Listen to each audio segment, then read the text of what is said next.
Hai, namaku Vera. Di sini aku mau ceritain pengalaman horor dari temenku. Namanya Yoga dan 3 temennya, Dani, Anggit, sama Pandu. Jadi cerita ini bermula di awal tahun 2016, waktu mereka kuliah semester 3 dan punya rencana buat sewa rumah kontrakan.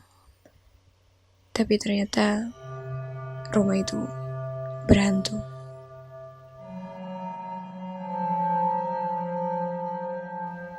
Waktu itu Yoga, Dani, sama Anggit, mereka bertiga memutuskan buat cari rumah kontrakan buat ditinggalin bareng, dimana memang harganya relatif lebih murah daripada mereka kos. Setelah cari kurang lebih 1 minggu, akhirnya dapat rumah yang bakal mereka tempatin. Ini lokasinya di Semarang, tepatnya di Semarang Timur. Ya, cukup jauh sih dari kampus mereka yang berada tepat di tengah kota Semarang. Alasannya karena memang murah dan fasilitas yang didapat pun bisa dibilang lengkap. Akhirnya mereka sepakat buat nempatin rumah itu. Ditambah 1 mahasiswa baru, temannya Dani, Pandu namanya. Hari Kamis sore, setelah selesai kuliah, Yoga sama Dani survei ke lokasi. Mereka ketemu sama pemilik kontrakan dan dipersilakan masuk buat ngeliat ruangan, kamar, dan semuanya. Mereka cek detail peruangan itu. Jadi gambarannya, rumah itu tergolong baru dan sangat minimalis. Cuman punya 1 akses pintu utama, di mana pintu itu dibuat dari pagar besi yang bisa didorong. Rumah itu punya 2 lantai. Jadi begitu masuk, nanti di sebelah kanan ada tangga menuju ke kamar. Lantai dasarnya cukup sempit, cuman muat buat naruh 4 motor aja.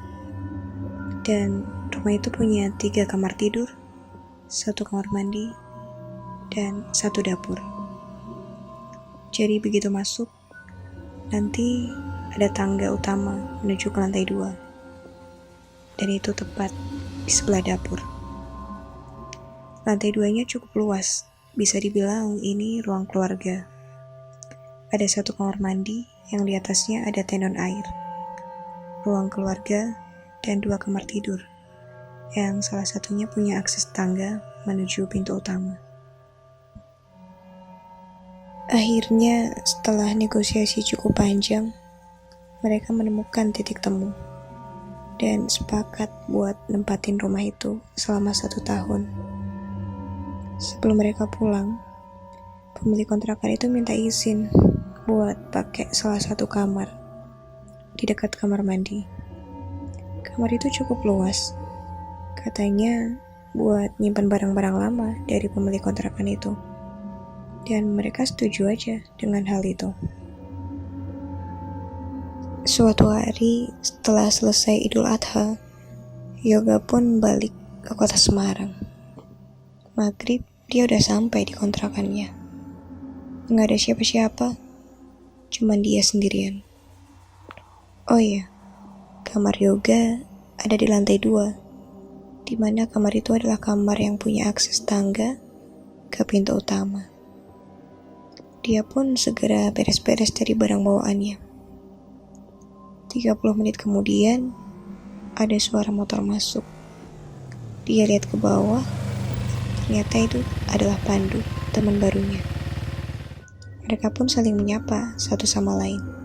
Kemudian, kembali beres-beres dari barang bawaannya itu. Sekitar jam 10 malam, Yoga turun ke bawah buat ngobrol sama Pandu tentang kegiatannya sebagai mahasiswa baru. Nggak kerasa, waktu udah jam 1 dini hari.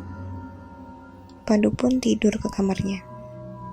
Dan Yoga waktu itu matiin lampu di lantai 1. Dia masih main HP nggak jelas sampai jam 3. Dan buat ngusir sepi, dia bergumam, sebat dulu. Kemudian rasa buang air kecil pun gak terhindar.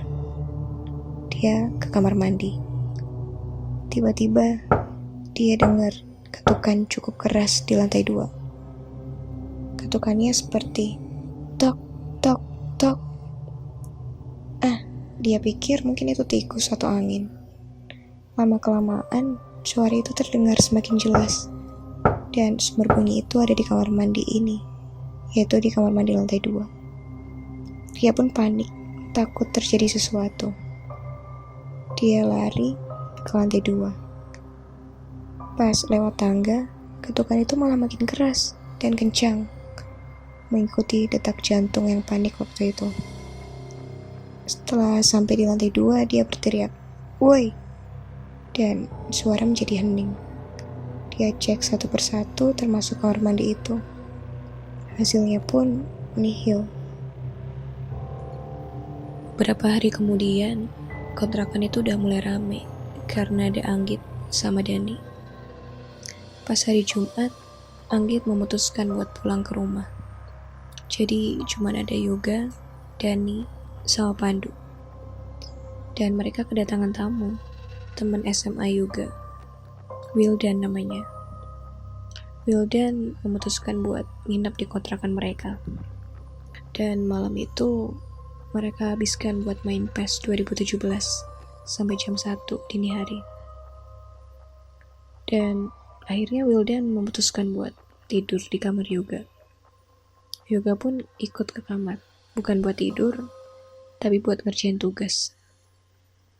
Waktu itu Pandu tidur di sebelah Dani yang lagi nonton TV. Lampu di ruang keluarga dimatiin sama Yoga. Jadi cuma ada satu lampu penerangan, yaitu lampu di dekat kamar mandi, lantai 2. Pas lagi fokus kerjain tugas, tiba-tiba Dani teriak manggil nama Yoga. Yoga, ini Pandu kenapa? Dan Yoga pun kaget, langsung menemui mereka berdua tuh. Lalu Dani cerita ke Yoga. Waktu Pandu tidur, tiba-tiba dia kejang, terus kebangun.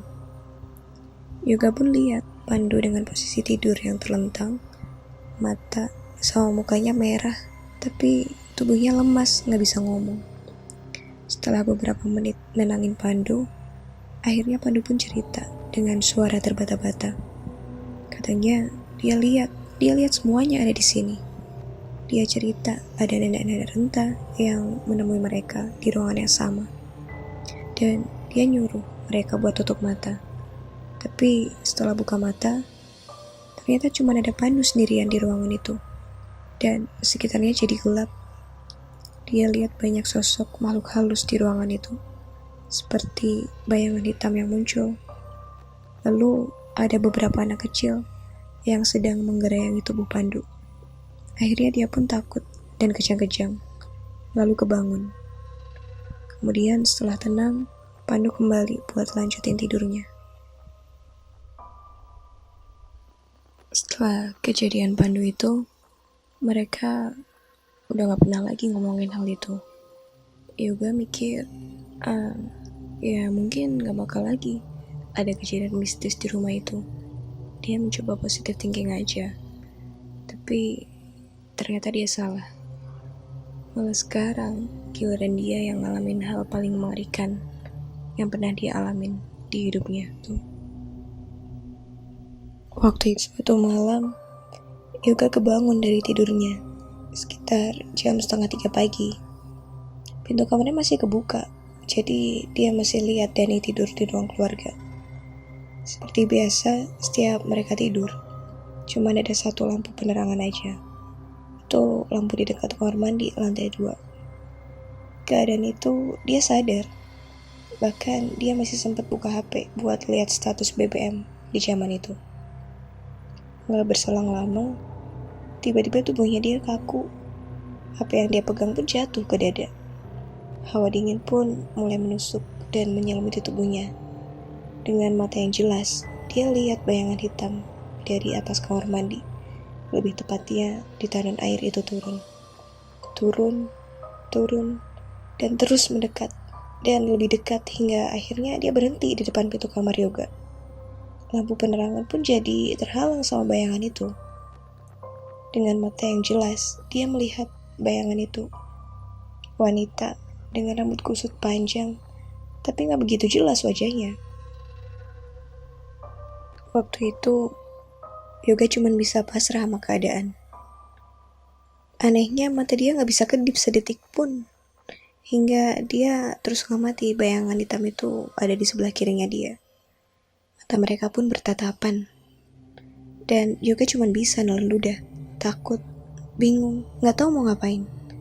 Dan sekarang, Yoga ngerasain ada sesuatu masuk di tubuhnya dia lewat jari tangan kirinya. Dan dengan keadaan bayangan hitam itu masih menatap Yoga. Tangan kiri Yoga pun udah mulai mati rasa. Tapi aneh, ini sungguh aneh. Ketika Yoga baca ayat kursi, seolah-olah bayangan hitam itu malah niruin apa yang dia ucapin. Sumpah, dia udah putus asa waktu itu. Di saat yang bersamaan, dia mencoba masuk ke dalam tubuh Yoga. Tapi setelah selesai baca ayat kursi, dengan keadaan pasrah, dia baca 2 kalimat syahadat. Dan seketika itu pun, bayangan itu hilang. Peredaran darah pun mulai kembali normal. Dan Yoga ngeluarin banyak banget keringat, seperti habis jogging malam. Yoga bersyukur banget bisa terhindar dari kejadian menyeramkan di malam itu. Tubuhnya dia lemas, pucat wajahnya. Dan akhirnya dia bisa tidur. Keesokan harinya, dia sadar ada beberapa helai rambut panjang, kusut, ada di sebelah kiri, tepat di mana bayangan hitam itu semalam berada. Masih banyak sebenarnya kejadian-kejadian di luar nalar yang mereka alamin di kontrakan setan itu. Mungkin bakal disambung lain waktu. Terima kasih udah dengerin, dan sampai jumpa.